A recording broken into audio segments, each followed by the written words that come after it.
সেই দিনের, সেই রাতের, সেই মহিলাটা কে ছিল আমি আজও বুঝতে পারিনি।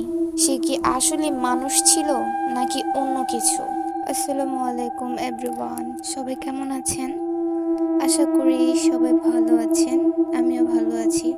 তো তোমাদের মাঝে অনেক দিন ধরেই কোনো আম, গল্প শেয়ার করছি না, কিছু ব্যস্ততার কারণে।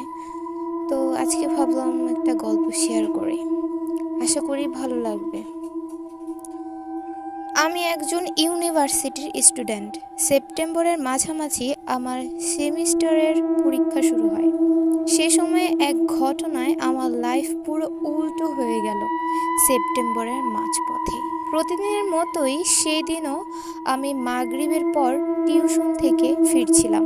পরের দিন পরীক্ষা, তাই একটা তাড়া ছিল হোস্টেলের ফেরার। সেই দিনই আমি টিউশনের বেতন হাতে পাই। এলাকার কন্ডিশন ভালো